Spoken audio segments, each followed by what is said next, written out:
দেশের বাইরে আওয়ামী লীগ কি করছে নজর রাখছে সরকার। কার্যক্রম নিষিদ্ধ আওয়ামী লীগ দেশের বাইরে কি করছে তা অন্তর্বর্তী সরকারের নজরদারির মধ্যে রয়েছে বলে জানিয়েছেন প্রধান উপদেষ্টার প্রেস সচিব শফিকুল আলম। রোববার 10 আগস্ট প্রধান উপদেষ্টার মালয়েশিয়া সফর নিয়ে ফরেন সার্ভিস একাডেমিতে ব্রিফিংয়ে তিনি এ তথ্য জানান। আসন্ন নির্বাচন ইস্যুতে শফিকুল আলম বলেন, জাতীয় সংসদ নির্বাচনে নিরাপত্তা নিশ্চিত করার জন্যই বডি ক্যাম কেনা হচ্ছে।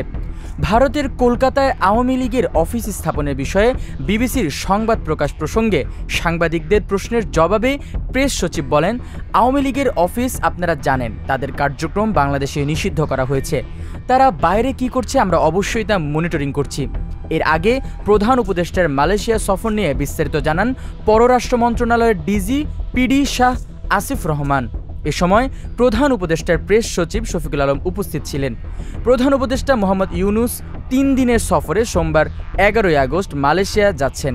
দেশটির প্রধানমন্ত্রী আনোয়ার ইব্রাহিমের আমন্ত্রণে বাংলাদেশ সরকার প্রধানের এটি ফিরতি সফর। আনোয়ার ইব্রাহিম গত অক্টোবরে মোহাম্মদ ইউনুসের আমন্ত্রণে বাংলাদেশে এসেছিলেন।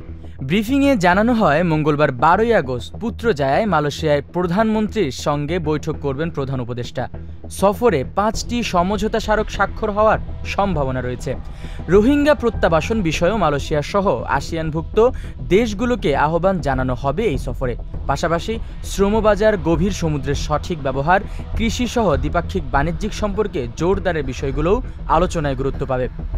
মালয়েশিয়ার সাবেক প্রধানমন্ত্রী মাহাথির মোহাম্মদের সঙ্গেও মোহাম্মদ ইউনুসের সাক্ষাৎ হতে পারে। Desk report, Nabil Adnan, H news.